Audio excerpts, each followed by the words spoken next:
अस्सलामु अलैकुम दोस्तों, आपका स्वागत है हमारे चैनल पर। आज हम आपके लिए लेकर आए हैं एक ऐतिहासिक और प्रेरणादायक कहानी जो इस्लाम के शुरुआती दिनों में मक्का और अबिसीनिया यानी इथियोपिया में घटी। ये कहानी है कुरैश कबीले की साजिशों, मुसलमानों के अटूट विश्वास और अबिसीनिया के राजा की न्यायप्रियता की। साथ ही इसमें पैगंबर मोहम्मद सल्लल्लाहु अलैहि वसल्लम के चाचा अब्बू तालिब की अपने भतीजे के लिए वफादारी भी देखने को मिलती है। तो चलिए बिना देर किए शुरू करते हैं इस दिलचस्प और सबक देने वाली कहानी को। कुरैश कबीले को यह बिल्कुल बर्दाश्त नहीं था कि मुसलमानों को अबिसीनिया यानी इथियोपिया में एक सुरक्षित जगह मिले। इसलिए उन्होंने अपने दो कट्टर दूत अम्र बिन अलास और अब्दुल्लाह बिन अबी रबिया को, जो उस समय इस्लाम कबूल नहीं कर चुके थे, मुसलमानों के प्रत्यर्पण की मांग के लिए भेजा। वे अपने साथ राजा और उसके पादरियों के लिए कीमती तोहफे ले गए और कुछ दरबारियों को अपने पक्ष में करने में कामयाब रहे।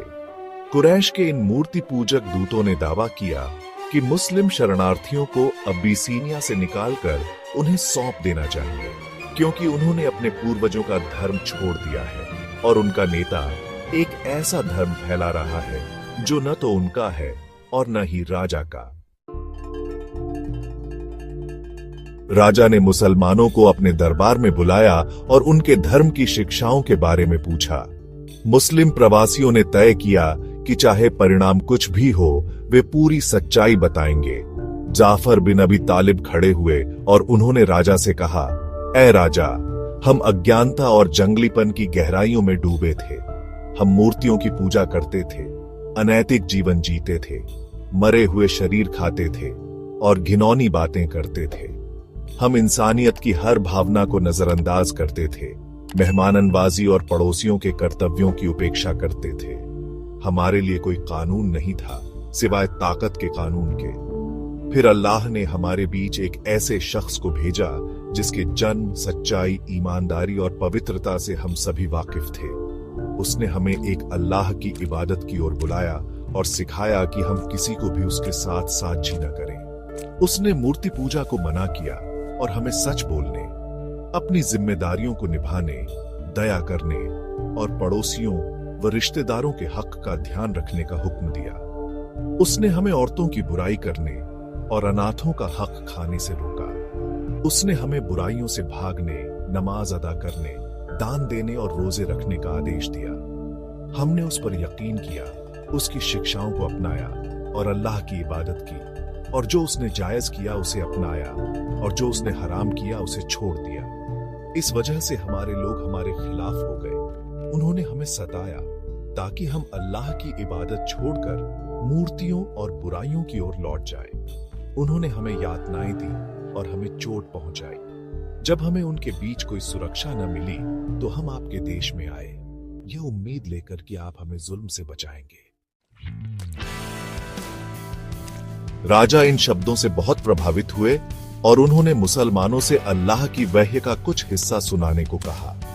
जाफर ने सूरह मरियम यानी अध्याय 19 की शुरुआती आयतें पढ़ी, जिसमें हजरत याहिया और हजरत ईसा मसीह अलैहिमुस्सलाम के जन्म और मरियम को चमत्कारिक रूप से भोजन मिलने की कहानी है। यह सुनकर राजा और उसके पादरी इतने भावुक हो गए कि उनके आंसू उनकी दाढ़ी को भिगो गए। तब नेगस यानी राजा ने कहा, ऐसा लगता है कि ये शब्द और वे जो ईसा को मिले थे एक ही प्रकाश की किरणें हैं। कुरैश के निराश दूतों की ओर मुड़कर उन्होंने कहा, मुझे डर है कि मैं इन शरणार्थियों को आपको नहीं सौंप सकता। वे मेरे राज्य में अपनी मर्जी से रहने और इबादत करने के लिए आजाद हैं। अगले दिन दोनों दूत फिर राजा के पास गए और बोले कि मोहम्मद सल्लल्लाहु अलैहि वसल्लम और उनके अनुयायी ईसा मसीह की तौहीन करते हैं। मुसलमानों को फिर बुलाया गया और पूछा गया कि वे ईसा के बारे में क्या सोचते हैं। जाफर फिर खड़े हुए और बोले, हम ईसा के बारे में वही कहते हैं जो हमारे नबी सल्लल्लाहु अलैहि वसल्लम ने हमें सिखाया है कि वे अल्लाह के बंदा, उसके रसूल, उसकी रूह और कुंवारी मरियम में फूंका गया उसका कलमा है। राजा ने तुरंत कहा, हम भी यही मानते हैं। तुम धन्य हो और तुम्हारा आका भी धन्य है। फिर कुरैश के नाराज दूतों और गुस्साए पादरियों की ओर मुड़कर बोले, तुम चाहे जितना गुस्सा करो, लेकिन ईसा वही हैं जो जाफर ने उनके बारे में कहा। इसके बाद राजा ने मुसलमानों को पूरी सुरक्षा का भरोसा दिया। उन्होंने कुरैश के दूतों को उनके तोहफे लौटा दिए और उन्हें वापस भेज दिया। मुसलमान अबिसीनिया में कई सालों तक बिना किसी परेशानी के रहे, जब तक कि वे मदीना नहीं लौट गए। इस तरह कुरैश की बुरी मंशाएं उनके ही खिलाफ चली गईं और उनकी साजिश पूरी तरह नाकाम रही। उन्हें एहसास हो गया कि मुसलमानों के खिलाफ उनकी दुश्मनी सिर्फ मक्का तक ही काम कर सकती है। इसलिए उन्होंने नई कौल के पैरोकार को हमेशा के लिए चुप कराने या मार डालने की भयानक योजना बनानी शुरू की। लेकिन एक बड़ी रुकावट थी।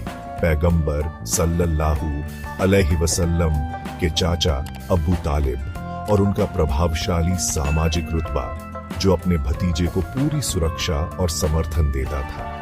मक्का के मूर्ति पूजकों ने दूसरी बार अबू तालिब से संपर्क किया और जोर देकर कहा कि वे अपने भतीजे की गतिविधियों को रोकें, वरना गंभीर दुश्मनी मोल लेंगे।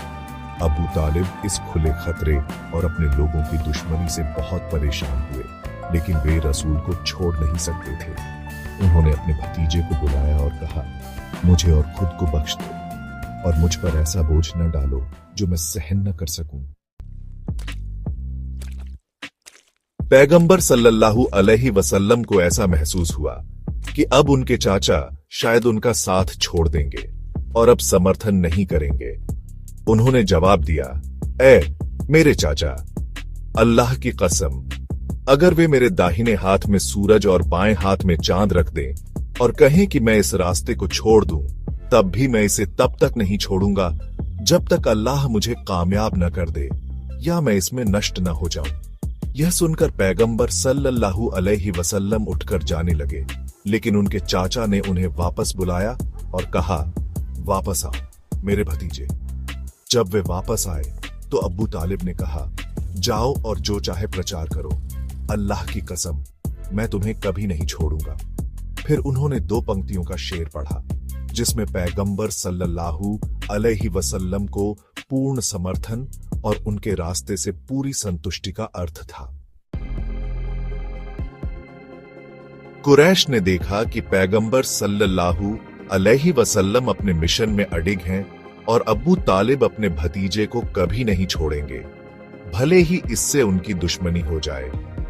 कुछ लोग फिर अब्बू तालिब के पास गए और अपने साथ एक युवा अमारा बिन अल वलीद बिन अल मुगीरा को लाए।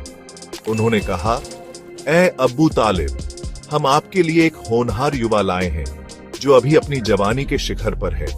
आप इसे अपने बेटे की तरह रख सकते हैं और इसके बदले अपने भतीजे को हमें सौंप दें, जो आपके धर्म के खिलाफ गया है, सामाजिक कलह पैदा कर रहा है और हमारी जीवन शैली की आलोचना कर रहा है। हम उसे मार देंगे और आपको उसकी परेशानियों से छुटकारा दिलाएंगे। ये एक आदमी के बदले एक आदमी का सौदा है। अबू तालिब ने जवाब दिया, यह वाकई एक अनुचित सौदा है। तुम मुझे अपने बेटे को पालने के लिए दे रहे हो और मेरे बेटे को मारने के लिए मांग रहे हो। अल्लाह की कसम, यह अविश्वसनीय है। प्रतिनिधिमंडल के एक सदस्य अल मुतिम बिन आदि ने बीच में कहा कि कुरैश ने निष्पक्ष सौदा पेश किया है, क्योंकि वे केवल आपको इस परेशानी से छुटकारा दिलाना चाहते हैं, लेकिन लगता है आप उनके प्रस्ताव को ठुकराने के लिए दृढ़ हैं। अबू तालिब ने सभी प्रस्तावों को ठुकरा दिया और उन्हें जो चाहे करने की चुनौती दी। ऐतिहासिक स्रोत इन 2 बैठकों की सटीक तारीख नहीं बताते, लेकिन ऐसा लगता है कि ये नुबूवत यानी प्रोफेटहुड के 6ठे वर्ष में कुछ समय के अंतराल के साथ हुई थी। तो दोस्तों, यह थी वह कहानी जो हमें सिखाती है कि सच्चाई और विश्वास कितनी ताकतवर चीजें हैं।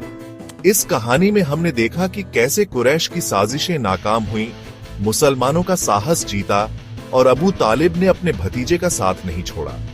हमें उम्मीद है कि आपको यह कहानी पसंद आई और इससे आपको कुछ नया सीखने को मिला।